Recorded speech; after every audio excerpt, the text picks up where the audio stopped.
Tragic end to a summer outdoor trip with schoolmates. A 15-year-old boy dead after an apparent drowning in Algonquin Park. Mel?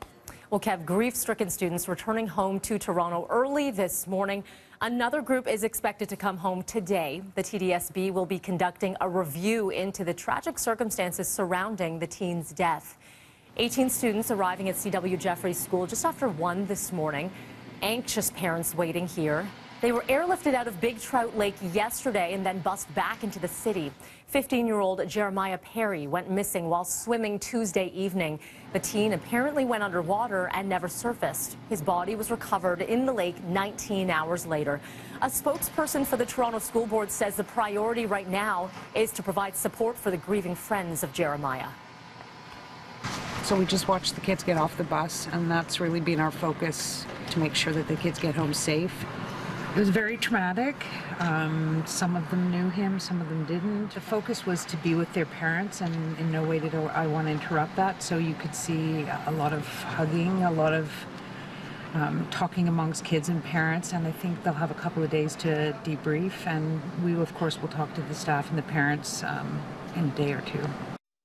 The TDSB has released a statement saying they are committed to reviewing each and every aspect of this tragedy. It's important to note that we will not be able to make any conclusions with regards to what happened until the OPP can complete their investigation. The rest of the students and staff expected to be brought home later today. In his first overseas news conference this morning in Warsaw, Donald Trump addressing what he calls the threat from North Korea. It's a critical time, frankly, for the world, because you see what's going on. Not only must we secure our nations from the threat of terrorism, but we must also confront the threat from North Korea. And that's what it is. It's a threat. And we will confront it very strongly. President Duda and I call on all nations to confront this global threat and publicly demonstrate to North Korea that there are consequences for their very, very bad behavior. Trump speaking alongside his Polish counterpart just a couple of hours ago. North Korea launching its first test of an intercontinental ballistic missile earlier this week.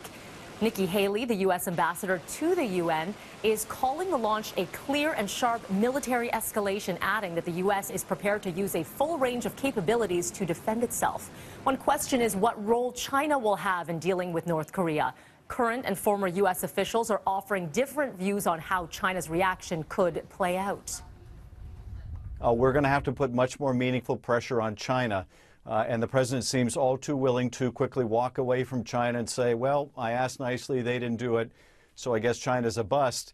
We have to, I think, signal steps that we're prepared to take that China isn't going to want to see happen unless China meaningfully cracks down on North Korea. What North Korea wants is, they don't think like we do. They want to be the big boys in the region. They want the U.S.